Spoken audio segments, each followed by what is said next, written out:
It's Friday, Friday, gotta get down on Friday. Everybody's looking forward to the weekend Friday. This is Ken Lather from Coffee Crafters, and welcome to another episode of the Friday Show. Today we're here to talk about Robusta coffee and how it actually got started into our coffee scene here in America. There are actually two types of coffee that are grown commercially. The main types are Arabica and Robusta. And Robusta grows basically in the same areas that the Arabica beans grow, in the Tropic of Cancer and the Tropic of Capricorn. Very high volumes coming out of Vietnam right now, but it's also grown in Africa.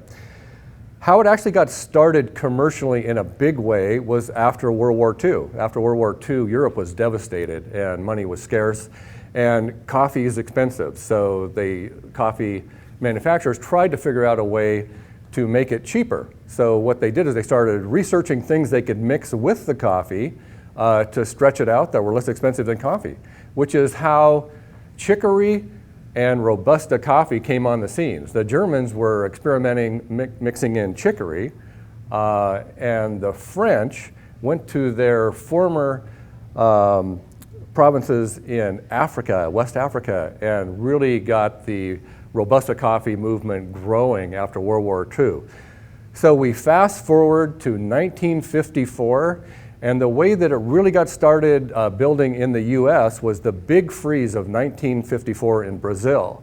The coffee prices skyrocketed for Arabica beans because of the freeze. So a company called Maxwell House started experimenting in mixing Robusta beans in with the coffee.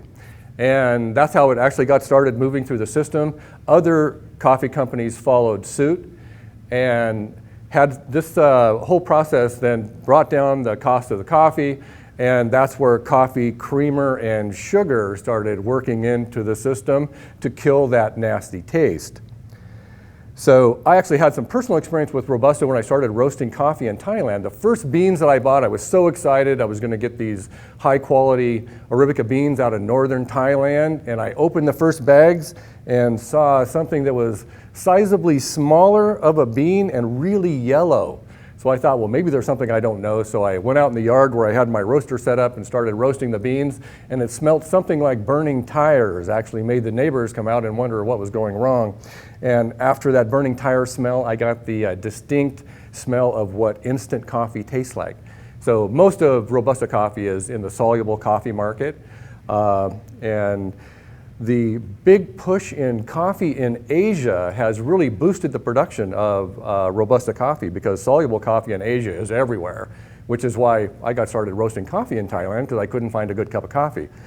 So as the Asian market expanded rapidly, they're up like 43% in their coffee consumption since 2008.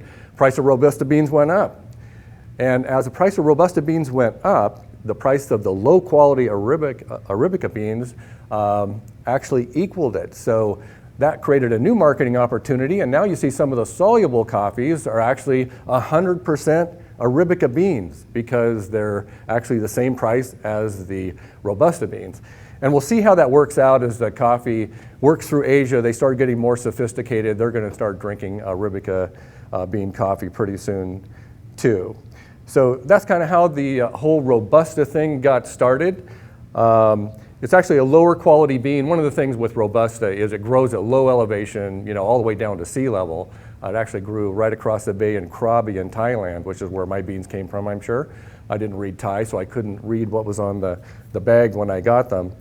And it's very, the Robusta beans have twice the caffeine, so it is actually very resistant to disease. They've actually tried to genetically engineer Arabica beans and crossing them with Robusta beans, and they're coming up with a new variety of beans called Robusta.